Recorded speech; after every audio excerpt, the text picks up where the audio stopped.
quels sont les comportements, les attentes et la satisfaction ou pas des touristes. C'est ce qu'a mesuré une enquête de grande ampleur menée par l'Agence du tourisme de la Corse et l'INSEE l'an dernier. 72 000 questionnaires, plus de 250 000 touristes concernés et 6 000 heures de travail pour aboutir à cette enquête aux frontières, financée notamment par des fonds européens. Les résultats de cette première ont été présentés aujourd'hui. Détail de Marianne Romagny et de Stéphane Lapera. Où habitez-vous? Quelle est votre date d'arrivée et votre niveau de satisfaction? Voici quelques questions posées aux touristes durant 6 mois par 23 enquêteurs postés sur les quais et dans les salles d'embarquement. Une étude de grande ampleur et des données jamais observées auparavant.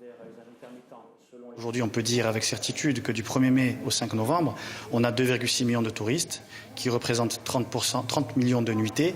On peut dire aujourd'hui qu'on a 29% d'étrangers dans les touristes et que, par exemple, une donnée que j'extrais comme ça de l'enquête, c'est qu'une nuitée sur 4 se passe dans l'extrême sud et une nuitée sur 5 en Balagne.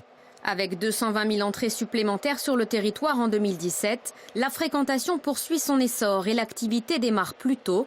Autre enseignement, 43% des touristes viennent pour la première fois en Corse et le nombre de visiteurs étrangers progresse. Il y a une grande fréquentation de l'intérieur par les étrangers, leur appétence pour les activités de pleine nature, par exemple. Ça veut dire qu'il nous faut créer des activités pour que les gens puissent effectivement consommer ces activités. Un avis partagé par certains acteurs du secteur qui disposent désormais d'une précieuse base de données.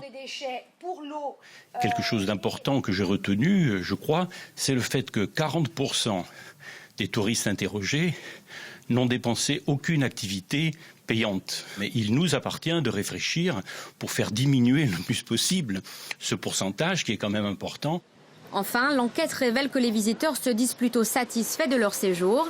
Reste une inconnue, le ressenti des résidents corses à cet égard. La prochaine étape consistera à les interroger sur l'acceptabilité du tourisme.